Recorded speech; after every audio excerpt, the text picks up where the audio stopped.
안녕하세요. 조각당 시범 컬럼 차원 상승.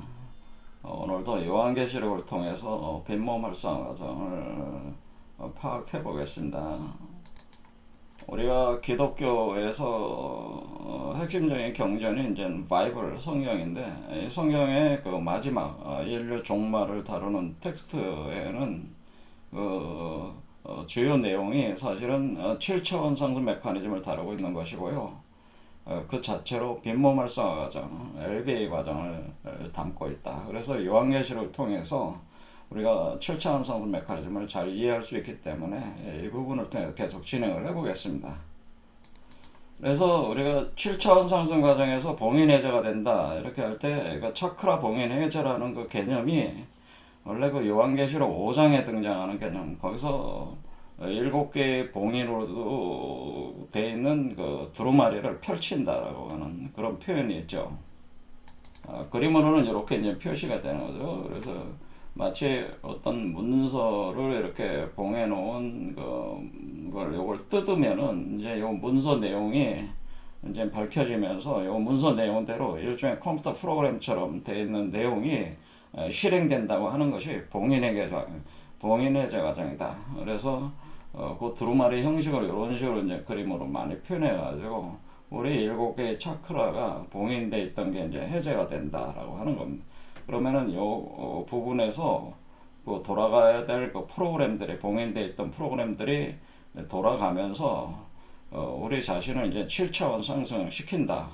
빈몸 활성화 과정을 진행을 해서 신인합이라는 그 경지로 우리를 이끌어 나간다. 그런 개념이라고 하는 것이죠. 그러면서 이제 봉인해제 과정이 나오고 그 다음에 이제 진행되는 것이 또 일곱 나팔을 부는 천사가 이제 등장을 해서 나팔을 붑니다. 나팔을 불면서 또 내용들이 전개가 되고 그 다음에 일곱 쟁반을 든 또 천사들이 또 등장을 해서 또 쟁반에 있는 각 다양한 그 어떤 재앙의 요소들을 이제 쏟아내게 되는 거죠. 그래서 일곱 봉인 해제 후에 일곱 나팔을 불고 일곱 쟁반에 이제 등장하는 요런 게 결국 이제 칠수로 다 진행이 되는 거니까 7차원 상승 메커니즘이 그대로 요한계시록의 내용이다 이렇게 볼 수가 있습니다. 그러면 왜 일곱 나팔을 분다고 하는 것이냐? 그것은 제가 말씀드린 대로 요 그 차크라는 사실은 우주의 근원적인 구멍이 불가적으로 이제 공이다 이렇게 표현하는데 구멍이 발동하는 위치거든요. 여기에 구멍들이 있습니다. 여기 구멍들이 있어가지고 요 구멍들을 통해 가지고 요게 지금 두 마리 뱀이 올라가고 있는 형국 자체가 일종의 바람을 일으키는 형국으로 돼 있어가지고 마치 나팔을 분다 이렇게는 일곱 나팔을 분다는 거는 요 각각의 차크라에 바람이 들고 난다 그런 뜻이라는 거죠. 그러니까 여기 바람 풍자 보시면은 여기 요 안에 있는 요게 뱀이 이렇게 또아리를 틀고 올라가는 형태, 요걸 표현해 준 거죠. 용뱀이 또아리를 틀고 올라가는. 그러니까 붉은 용 레드 드래곤이 또아리를 틀고 올라간다. 에덴의 용이 또아리를 틀고 올라가는 형태 자체가, 그런데 이것이 음과 양의 그 두 마리 뱀이 꼬여 올라가서 그 두 가지 요소가 합쳐지면서 하나의 그 용뱀으로 레드 드래곤 에덴의 용으로 자라 올라가는 거기 때문에 요가 이런 식의 그대로 바람 풍자가 되는 거예요. 그래서 이게 날개를 달고, 그럼 요 용뱀이 결국 날개를 달고 올라가거든요. 그러면 이제 바람이 불러 올라간다. 그래서 이 구멍에 7개의 구멍에 바람이 들고 나는 현상. 그것을 보통 우리가 선도에서는 그것을 호흡이다 그렇게 표현합니다. 호흡을 하는 과정으로 표현을 많이 합니다. 그리고 왜 7명의 그 쟁반을 든 천사들이 이렇게 나와서 재앙에 담겨있는 그 재앙의 요소들을 쏟아붓는다 그런 표현이 나오냐면은, 제가 이 과정 자체를 방고화 과정이라고 해서, 방고 그러니까 우주 아래서 마치 그 우주 아래서 우주의 새로운 우주의 주인이 이로써 생성이 돼가지고 우주화를 깨고 나오는 그런 개념이기 때문에 요 존재를 가지고 제가 방고라고 표현을 많이 했거든요. 그것이 이제 김일부 선생께서 좀 방고화 과정이다 이런 표현을 제가 가져다가 요게 바로 방고다 그렇게 표현을 해왔죠. 그래서 요게 이제 방고에 해당되는데, 우주 알 속에 있는 우주 창조의 존재 방고가 되는데, 요 반자 방고의 반자를 보면은 요 반자가 쟁반 반자가 돼. 그러니까 여기서 일곱 천사가 쟁반을 들고 이렇게 나와서 재앙을 쏟아붓는다고 하는 것은 요게 요 7개의 차크라를 거쳐서 이렇게 올라오는 과정을 각각의 차크라에 대응해 가지고 7쟁반, 요 방고의 반에 해당되는 그 쟁반 요소를, 우주 알적인 요소를 가지고 대응을 시켜서 쟁반으로 이렇게 표현을 했다고 하는 거죠. 그러니까 이것 자체가 지금 쟁반을 7초장하는 게 바로 방고화 과정이에요. 그러니까 방고화 과정에서 우리가 이전의 인간은 죽고 새로운 초인으로 7차원 상승된 인간으로 다시 태어나는 과정이니까 이전의 인간이 죽는 과정은 종말 과정이 일어나는 거예요. 그래서 묵시록에서 이것이 표현이 될 수밖에 없는 거고, 새로운 인간으로 우리가 탄생을 하는 거죠. 초인으로 탄생하는 과정이다. 그래서 요한계시록 자체가 결국 7개의 봉인이 해제가 되면서 7나팔을 부는 천사가 등장하고 7쟁반을 든 천사들이 등장하는 이 과정 자체가 다 뭐냐면은 결국 이 내용을 지금 표현하고 있는 거죠.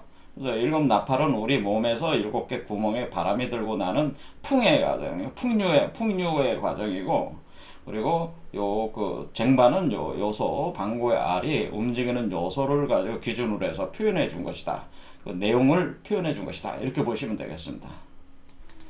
자, 그러면은 우리가 바이블 요한계시록에서는 그 차크라, 7차크라가 어떻게 표현됐냐면은 요한계시록 2장과 3장에 걸쳐 가지고 그 7개의 교회로 표시되어 있다고 그랬어요. 그래서 첫 번째 교회가 에베소, 두 번째가 서머나, 세 번째가 버가모, 네 번째가 두아디라, 다섯 번째 사데, 여섯 번째가 빌라델비아, 일곱 번째 라오디게아, 동방의 7교회로 이렇게 표현이 되어 있다. 왜 교회라고 표현이 되는 거냐면은 여기에 우주 근원 태양이, 우리 우주 근원 태양이 그 아이스 오브 오르, 그 빛이 우리 몸속으로 들어올 때 그것은 일종의 성령이 임재를 하는 거거든요. 성령의 빛이 들어오게 된다. 성령이 그럼 임재를 하면은 그 하나님의 성령이 들어온다고 하는 것은 그 하나님을 모시는 곳이 어래.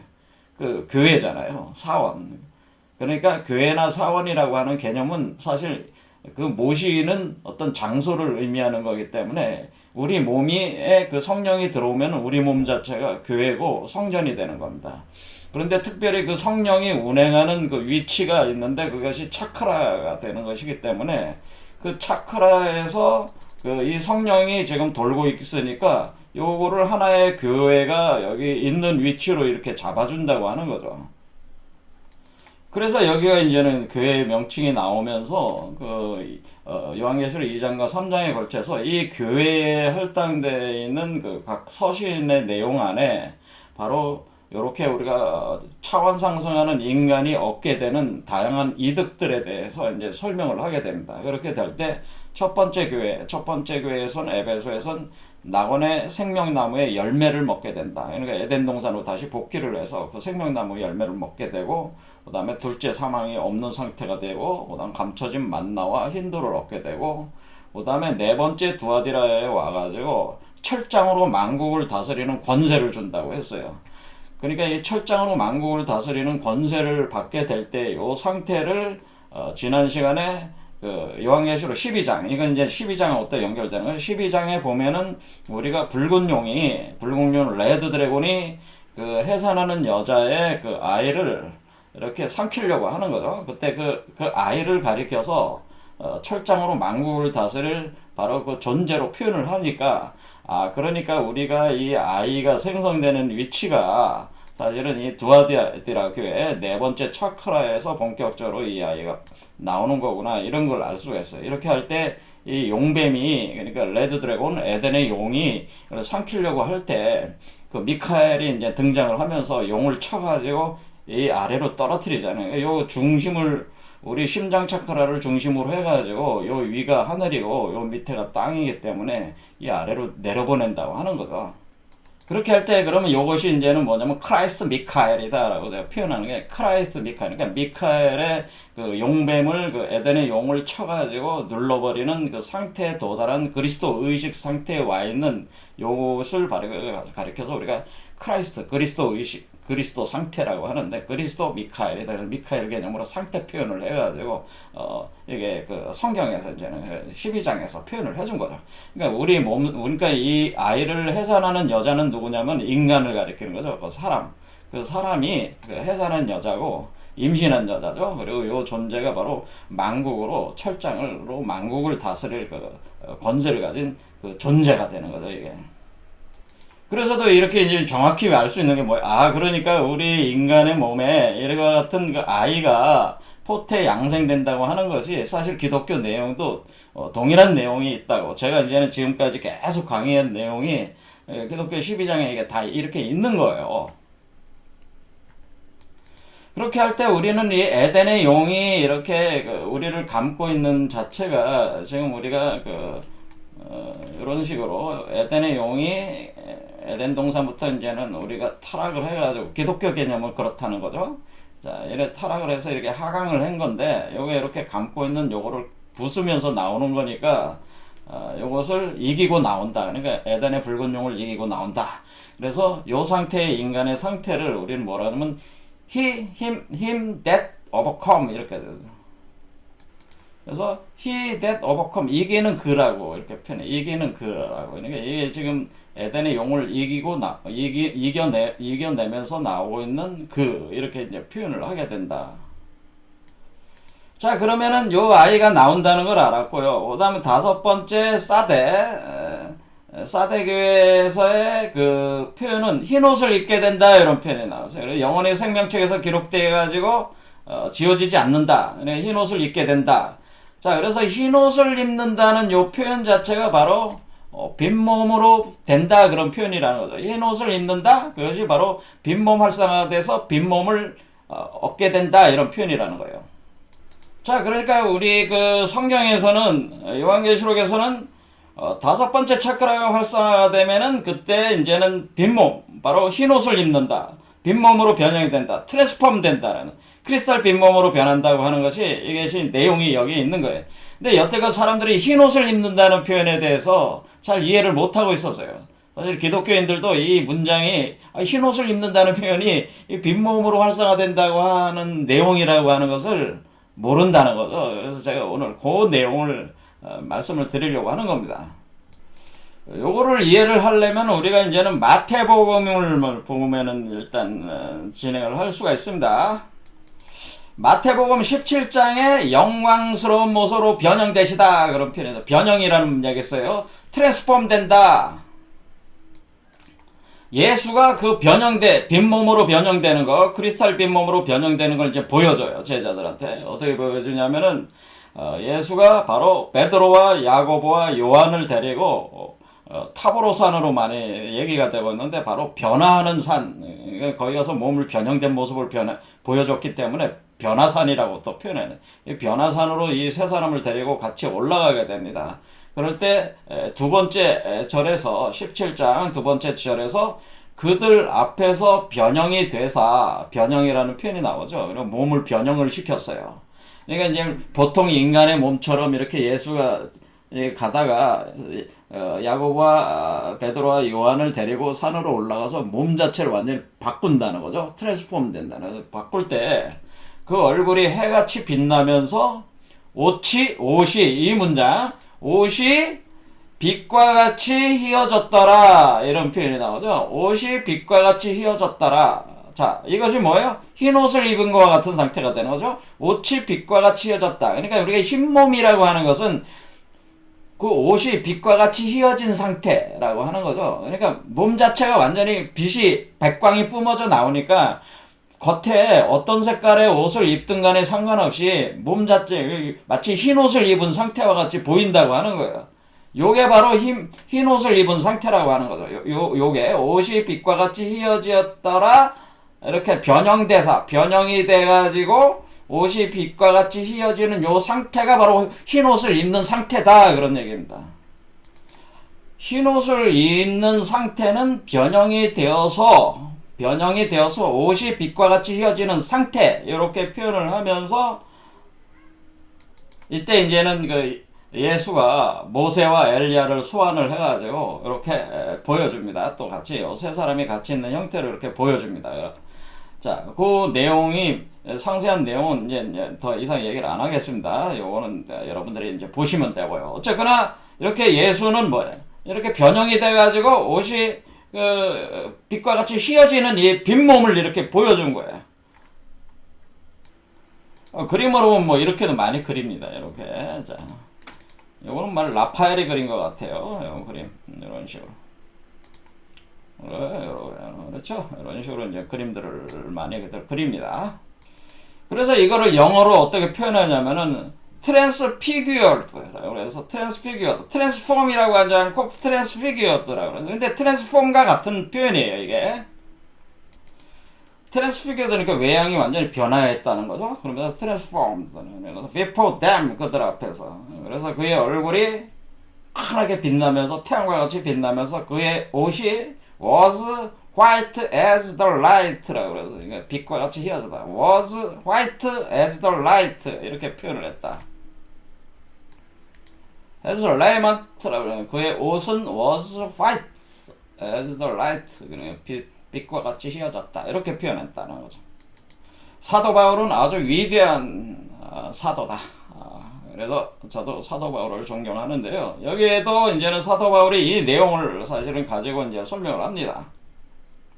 로마서 12장에 그러므로 형제들아 내가 하나님의 모든 자비하심으로 너희들에게 권하노니 너의 몸을 하나님이 기뻐하시는 거룩한 산 제물로 드려라. 이는 너희가 드릴 영적 예배니라. 그러니까 너의 몸을 하나님께 기뻐하시는 거룩한 산 제물로 줘라. 이런 표현은 뭐냐?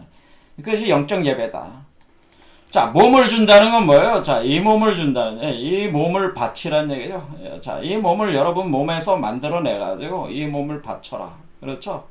이게 바로 뭐예요? 제물로 바치는 거죠. 하나님에게 제물로 바친다. 이런 게 되는 겁니다. 그것이 바로 영적 예배다. 그러니까 진정한 영적 예배라는 건 뭡니까? 우리 몸속에서 신태 영화를 그리스도를 포태를 해가지고 생산해서 그것을 여러분의 몸으로 만들어가지고 여러분이 몸 밖으로 하늘에 바치면 하늘로 이렇게 내보내면은 하나님께 바치는 이것이 진정한 영적 예배 과정이라고 하는 거죠. 그래서 또 뭐라 그러냐면은 오직 마음을 새롭게 함으로 변화를 받아 이렇게 하죠. 이 얘기가 바로 오직 마음을 새롭게 한다. 그래서 여기 이제 그 내용이 이제 되는 거예요. 여기 보면은 뭐라고 영어로 되어 있냐면 renewing이라고 해서 새롭게 만든다. 다시 새롭게 만들어라. Your mind, of your mind. 너희 마음을. 그래서 but be transformed라고 해서 바로 그 마음을 새롭게 함으로써 트랜스폼 된다고 하죠. 트랜스폼. 그러니까 이것이 뭡니까? 너의 마음을 새롭게 하는 과정을 통해서 변형이 될 수 있다. 이런 표현이라는 거죠.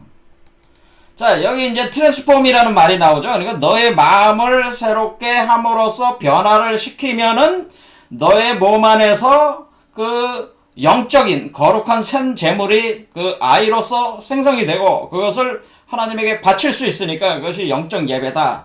이거를 바울이 정확하게 이치를 한 거죠. 그래서 트랜스폼 되어야 된다는 너의 몸을 그러니까 너의 마음을 변화시켜서 너의 몸을 변화시킬 수가 있다고 하는 거죠. 그러니까 마음을 변화시키라고 하는 건 뭡니까? 우리 몸에서 우리가 지금 요 과정에서 우리가 지금 양쪽 그러니까 이 물질적 세계와 영적 세계가 있는데 우리 마음이 움직이는 영적 세계에서의 변화를 통해 가지고 몸을 변화를 시켜 가지고 몸을 만들어 가지고 그에 합당한 영적인 몸을 만들어 가지고 바치라 그런 표현이라는 거죠. 자, 고린도후서를 보면은 우리 여기 보면은 거울을 보는 것 같이 주의 영광을 보매 그와 같은 형상으로 변하여 영광에서 영광으로 이른다. 곧 주의 영으로 말미암아서 이렇게 된다. 이런 표현이 있습니다. 그래서 거울을 보는 것 같이라는 건 뭐예요? 여기서 in a glass라고 하는 glass라는 게 유리잖아요. 제가 크리스탈 유리 광합체가 된다고 했어요. 자, 이 존재가 지금 우리 몸이 지금 어떻게 되어 있냐면은 이 존재, 우리 몸은 지금 크리스탈 유리체라고 이렇게 생각하시면 돼요. 우리가 지금 요 단계에 오면은 크리스탈 유리체가 된다.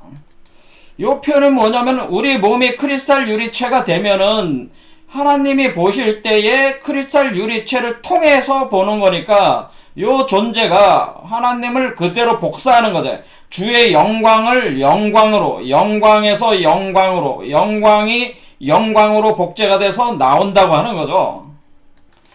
그래서 하나님이, 그래서 from glory to glory라고 하는 것은 영광에서 영광으로라는 건 뭐예요? 우주 근원적인 하나님의 영을 영에서 영으로 그렇게 간다. 영에서 영.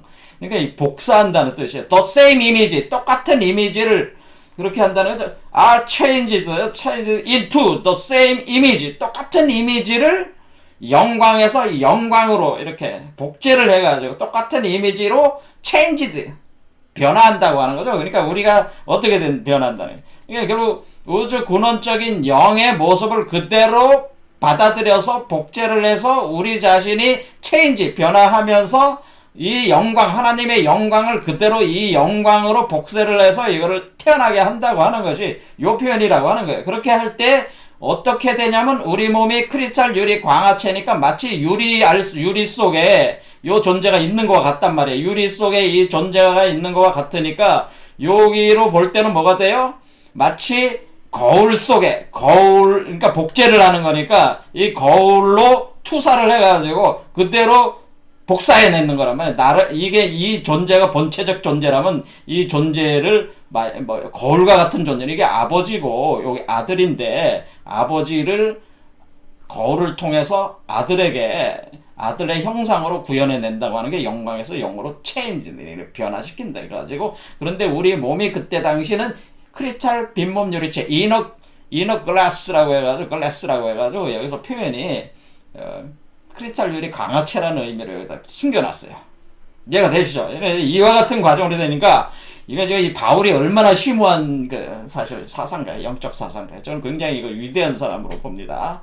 자, 그리고 이런 것이 또 이제 요한계시록 4장에 보면은 보좌 앞에 수정과 같은 유리바다가 있고, 보좌 가운데와 이렇게 해서 보좌 앞에 수정과 같은 유리바다가 있고, 이 표현은 뭐냐면은 하나님의 보좌는 여기에 있으니까 이 앞에, 그렇죠, 앞쪽에 뭐냐면 이 존재가 수정과 같은 유리바다다 이렇게 표현을 했단 말이에요. 그렇게 할 때 그 표현이 뭐가 되냐면은 6절 그러면 뭐냐면 A sheet of glass like unto crystal, 이렇게 분명히 표현되어 있죠. 크리스탈로 분명히 표현되어 있죠. A sheet of glass like unto crystal. 그래서 바로 이렇게 될 때에, 이렇게 우리가 몸이 이렇게 빈몸 활성화 과정에서 7개 차크라 봉인 해제가 되면서 이렇게 진행을 할 때에, 이것이 이제 네 번째 그 요한계시록 4장이니까 그렇게 할 때 우리가 우리 몸이 빈몸이 되는데 바로 glass like unto crystal, 크리스탈 같은 상태가 된다고 하는 것이 이렇게 잘 표현이 되어 있다고 하는 겁니다. 그래서 변화선에서 예수가 자신의 몸을 그 빈몸으로 이렇게 현실을 했을 때는 어떻게 변한다네. 우리가 우리들도 같은 방식으로 다 변화가 된다고 하는 거죠. 우주 근원의 태양의 빛을 수용을 해가지고 변화가 된다, 그런 식이 되는 것이고, 그런 과정을 거쳐서 우리가 흰 옷을 입은 상태가 된다. 그래서 여기 우리가 표현 자체가 여긴 지금 그 다섯 번째 사대에서 흰 옷을 입는다는 표현인지 알았어요. 그럼 이 흰 옷 입은 사람이 그럼 몇 사람이냐? 흰 옷 입은 사람이 요한계시록 7장에 보면은 뭐가 있냐면은 능히 셀 수 없는 큰 무리가 나와서 흰 옷을 입었다, 이렇게 되어 있어요. 그러니까 지금 그 다음에 장로 중에 하나가 도대체 이 흰 옷 입은 사람들은 누구며 어디서 왔느냐, 이런 표현을 해요. 요한계시록 7장. 자, 그러니까 우리가 흰 옷 입은 사람들이 사실은 엄청나게 수를 셀 수가 없는 거야. 흰 옷 입은 사람들이 누구라고요? 흰 옷 입은 사람들이 바로 몸이 빈몸 활성화가 된 사람들이 흰 옷을 입은 사람들이잖아요. 흰색으로 이렇게 변화된 사람, 트랜스폼 된 사람들이잖아요. 그러니까 이렇게 빈몸으로 활성화가 되서 이렇게 된 사람들이 셀 수 없을 만큼 많다고 하는 겁니다. 그러니까 저뿐만 아니라 지금 강의를 들으시는 분들, 이 지구에 있는 모든 인류가 다 그렇게 변할 수가 있다고 하는 것입니다. 이런 가르침들을 이미 성경에서 다 설명을 하고 있는데, 뭐 몇 사람만 구원받고 그런 개념이 아니고요. 모든 인류가 다 이렇게 흰옷을 입은 존재들이 되면 얼마나 좋겠습니까? 자, 그래서 우리가 제가 오늘 이 흰옷 입은 사람들이라는 표현 자체가 우리가 크리스탈 유리 광합체가 된 사람들, 빛의 육체로 변화된 사람들이라고 하는 것을 이제 그 외에 이제 내용을 성경에도 아주 상세하게 잘 돼 있다고 하는 것을 설명을 드렸습니다. 본 영상이 도움이 되셨다면 구독과 좋아요를 눌러주세요. 여러분의 구독과 좋아요는 저에게 큰 힘이 됩니다. 감사합니다.